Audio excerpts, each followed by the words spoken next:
안녕하세요. 저는 일산 사는 30대 후반의 여자입니다.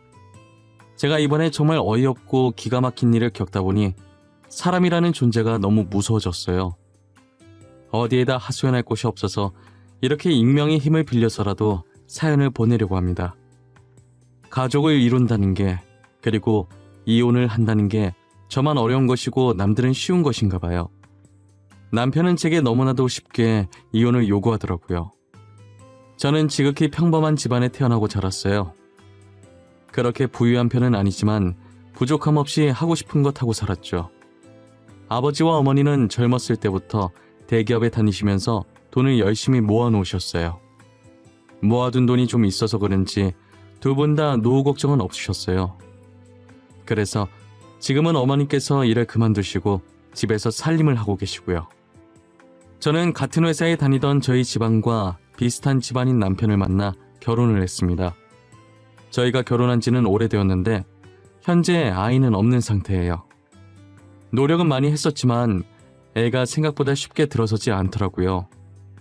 그렇다고 해서 애 못 가진다고 시어머니께서 구박하진 않으셨어요. 시어머니께서도 저처럼 임신이 잘 안 돼서 힘들게 저희 남편을 낳으셨었거든요. 그 마음 누구보다 이해한다면서 너무 조급해하지 말라고 오히려 저를 위로해 주시더라고요. 남편도 제게 조급해할수록 마음만 급해져서 애가 더 안 생길 수도 있다면서 아무 생각 없이 언젠간 오겠지 하는 심정으로 기다려보자고 하더라고요. 저는 정말 이런 시댁 찾기 힘들다며 결혼하길 잘했다고 생각했어요.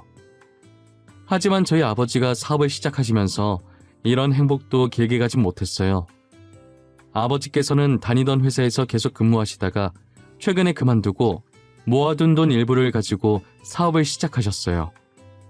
아버지는 손수 직접 팔찌를 디자인하고 만들어서 파셨어요. 처음엔 누구나 그렇듯 매출이 저조했는데 유명 인플루언서가 아버지께서 만든 제품을 착용하고 후기 글을 올린 이후에 그의 팬들에 의해서 입소문이 타서 대박이 난 거예요. 갑자기 늘어나는 주문량에 꿈인지 생시인지 도저히 정신을 못 차리겠다고 하시더라고요.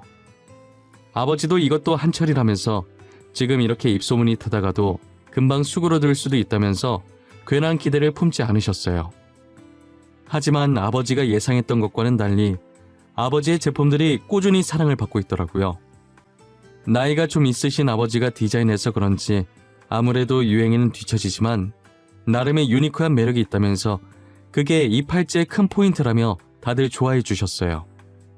아버지께서는 팔찌를 팔아버신 돈으로 도움이 필요한 사람들에게 기부도 많이 하셨어요. 미혼모를 위해 분유와 기저귀, 그리고 청각장애인들을 위한 보청기 등등 여러 방면으로 기부를 하셨어요.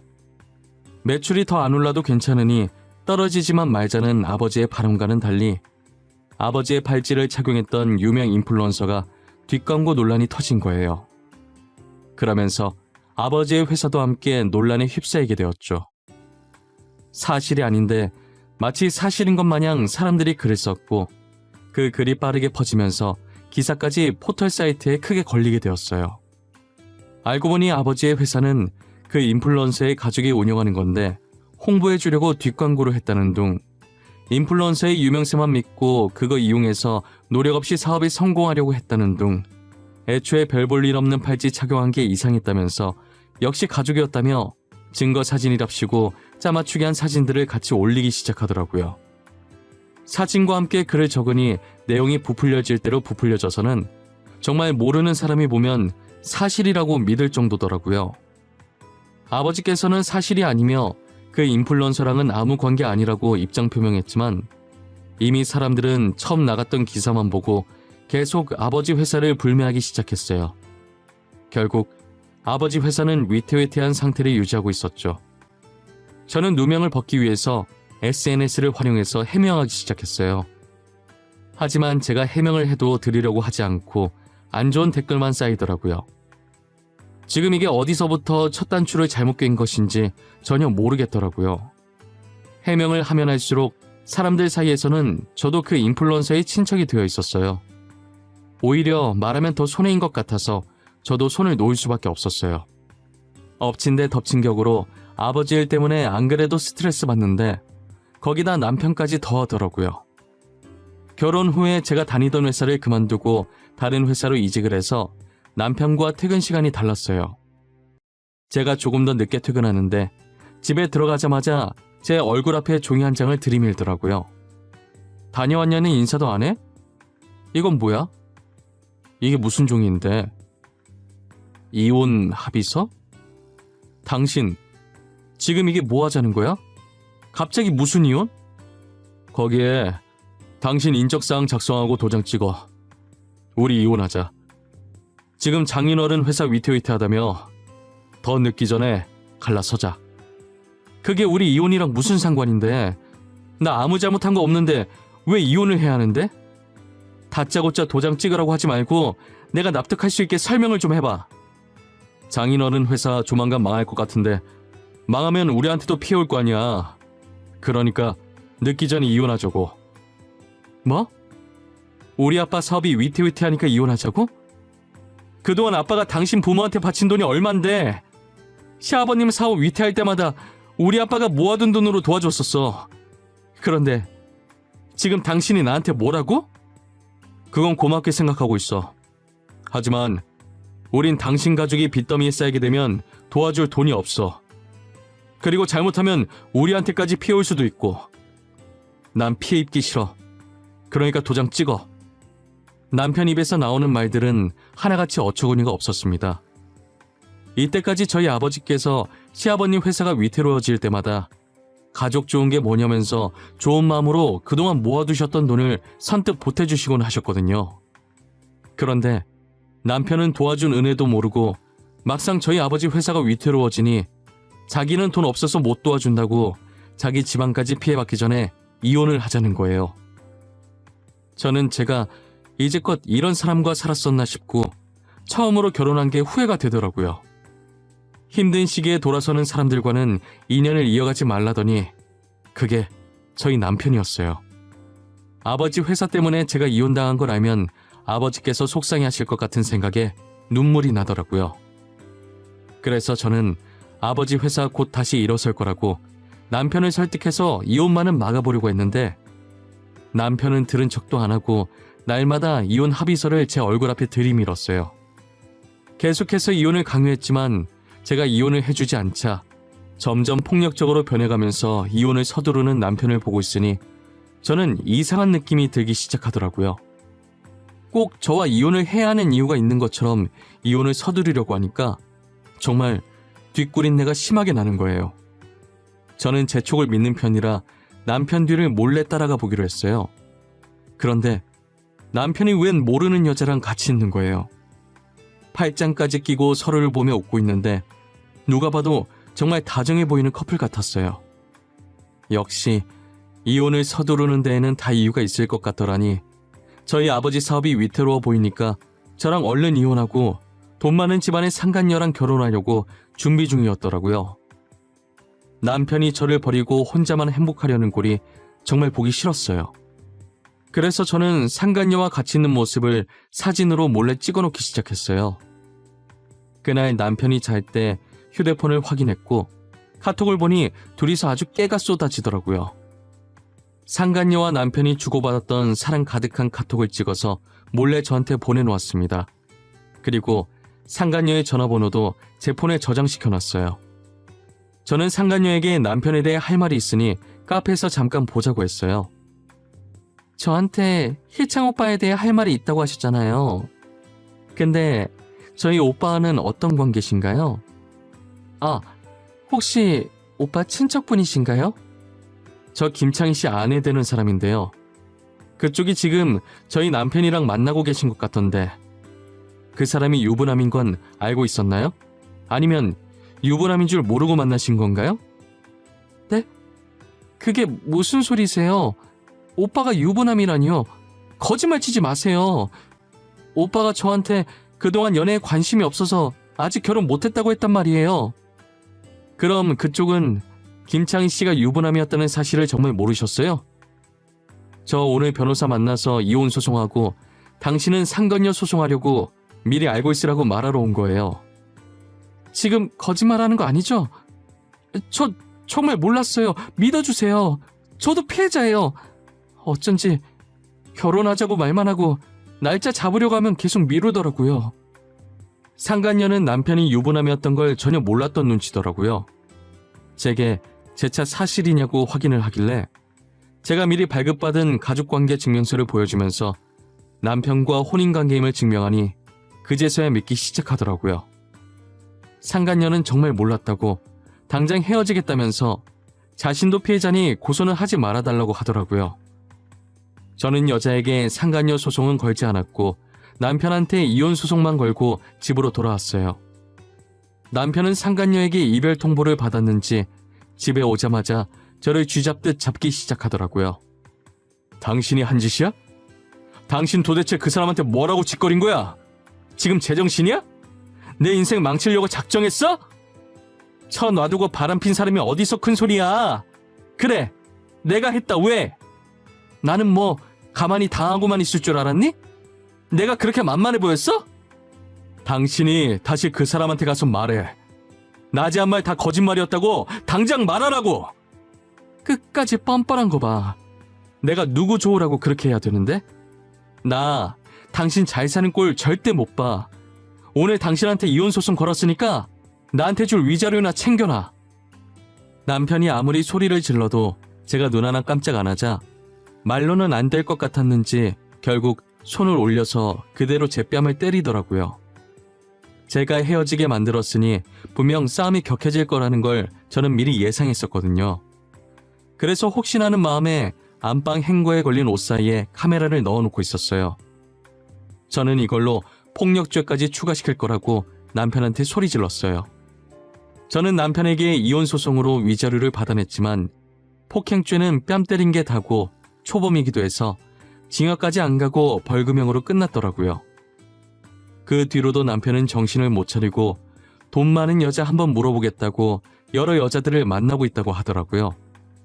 다행히 저희 아버지는 뒷광고 논란으로 잠적했던 유명 인플루언서가 아버지와 친척도 아니고 일면식도 없다고 해명을 해주면서 어느 정도 논란이 잠재워졌어요. 그리고 이러려고 아버지께서 이제껏 선행을 해왔던 것은 아니었지만 이때까지 아버지의 도움을 받으셨던 분들이 글을 써주셨더라고요. 아버지께서 그동안 남모르게 선행을 해왔다는 여러 증인들과 증거 사진으로 인해 오히려 전보다 더 좋은 이미지로 거듭날 수 있었어요. 아버지께서 위태로운 회사를 쉽게 포기하지 않고 끝까지 버텨주셔서 다시 일어날 수 있었어요. 저였다면 더 많은 빚을 지기 전에 진작에 포기했을 텐데 저는 아버지가 정말 대단해 보였어요. 기부를 많이 했던 덕분에 회사 이미지가 좋아져서 그런지 유명해지기 시작했을 때보다 훨씬 높은 매출률을 보였어요. 아버지는 지금도 여전히 어려운 분들이 계신 곳에 기부를 열심히 하고 계세요. 따뜻한 사회를 만드는 것이 아버지의 오랜 꿈이셨다고 이제라도 이룰 수 있게 돼서 뿌듯하다고 하셨어요. 아버지가 다시 일어났다는 소식이 남편 귀에도 들어갔는지 정말 속보이게 제 주변을 계속 기웃거리기 시작하더라고요. 저는 그런 남편에게 눈길조차 주지 않았습니다. 아버지 사업 다시 잘 되신다며 소식 들었어. 정말 다행이다. 망하면 어쩌나 걱정했는데 예전보다 훨씬 유명해지셨더라. 당신이 걱정을 했다고? 입에 침이나 바르고 거짓말을 해. 이제라도 나 찾아오면 당신한테 콩고물이라도 떨어질 거라고 생각하는 거야? 에이, 그런 거 아니야. 난 그냥 여러 여자 만나봤는데 당신만한 사람이 없더라고. 그래서 당신이랑 다시 잘해보려고 그러지. 누가 당신 받아준다고 했어? 진짜 웃긴다. 도대체 어디서 나오는 자신감이야? 당신만 잘해볼 마음 있으면 뭐해. 내가 당신 받아줄 마음이 없는데. 그래도 우리 한때 사랑했잖아. 같이 살 맞대며 살아온 정이 있는데 너무 차갑게 그러지 마. 당신 원래 따뜻한 사람이었잖아. 나 따뜻한 사람이야. 당신만 빼고. 나를 이렇게 만든 사람이 누군데 그래? 집 가야 되니까 방해하지 말고 저리 꺼져. 다신 내 회사 앞에 기웃거리지 마. 신고할 거니까. 제가 경찰에 신고할 거라고 하니 무서웠는지 그 뒤로는 안 나타나더라고요. 도대체 누구 좋으려고 제가 재결합을 하나요? 저는 또다시 지옥 속으로 들어가기 싫었어요. 얼마 뒤 남편이 다니던 회사를 그만두고 사업한다는 소식을 들었어요. 저는 개업 축하한다는 문구를 새긴 근조 화환을 남편 회사로 보내줬어요. 그리고 화환과 함께 홍보 열심히 해주겠다고 포털 사이트 확인해보라는 편지도 하나 남겼죠. 저는 포털 사이트에 남편이 제게 했던 짓들을 영상과 함께 글을 써서 올렸어요. 그리고 많은 사람들이 볼 수 있게 배너 광고도 해줬답니다. 제가 열렬히 홍보해준 덕분에 남편 회사는 아주 유명해졌더라고요. 비록 불륜남, 폭행남, 갖가지 안 좋은 수식어의 별명들이 함께 붙게 되었지만요. 결국 남편은 사업을 제대로 시작해보지도 못하고 망하게 되었어요. 저한테 돈이라도 뜯어야겠는지 사실 적시 명예훼손을 걸었더라고요. 저럴 거라는 걸 어느 정도 예상은 했지만 진짜 끝까지 구질구질해 보였어요. 남편은 제게 합의금만 준다면 고소 취할 생각이 있다고 하더라고요. 당신 미쳤어? 사람을 이렇게 전 국민한테 망신 주니까 이제 속이 후련해? 이미 지난 일인데 꼭 그렇게까지 해야 했어? 그렇게까지 해야겠더라고. 사실 아직 속이 완전히 후련하진 못해. 난 앞으로도 당신이 행복해지려고 하면 다 망쳐놓을 예정이야. 뭐? 앞으로도 계속 이러겠다고? 도대체 이렇게 해서 네가 얻는 건 뭔데? 너 그거 돈 낭비, 시간 낭비야. 알아? 내가 얻는 거?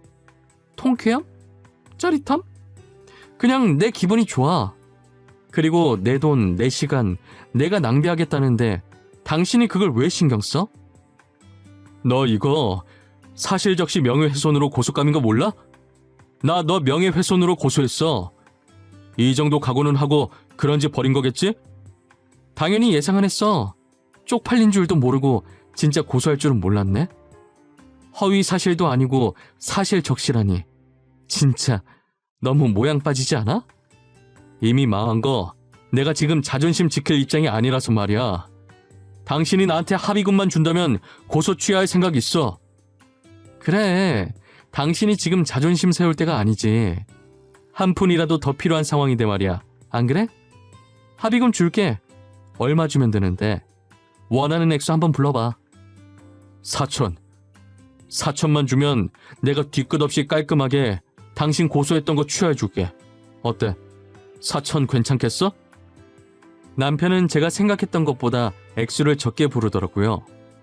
바로 입금해주겠다고 했고 저는 그 자리에서 합의금을 주고 남편은 고소를 취하했어요. 저는 제발 다시는 내 눈앞에 보이지 말라고 하고 먼저 자리를 떴습니다. 그리고 남편 회사가 망하고 얼마 지나지 않아 시아버님 회사도 망했더라고요. 남편이 회장의 아들이라는 게 소문이 나서 사람들이 불매를 했다고 하더라고요. 남편네가 점점 망해가는 걸 보는데 얼마나 속이 시원한지 몰라요. 이렇게 못된 마음 먹으면 다 저한테 돌아온다는 걸 알지만 그래도 남편네가 망한 건 저 때문이 아니라 다 남편의 업보라고 생각해요. 이제 와서 드는 생각이지만 저와 남편 사이에 애가 안 생겼던 건 이런 일이 생길 줄 알고 미리 조상님께서 막아주신 것만 같았어요. 저희한테 아이라도 있었으면 아이 핑계를 얼마나 댔을까요? 상상만 해도 치가 떨리고 온몸에 소름이 끼쳐요. 여러분들은 주변에 있는 누군가에게 혹시나 힘든 일이 생긴다면 못 본 척 외면하려고 하지 마시고 도움의 손을 한번 뻗어보세요. 그게 다 여러분들의 업으로 돌아갈 거예요. 오늘 날씨가 많이 춥다고 해요. 따뜻하게 입으시고 이 시국 조심하시길 바랄게요. 힘든 시기인 만큼 저희 다 같이 이겨내 보도록 해요. 지금까지 제 사연 들어주셔서 감사합니다.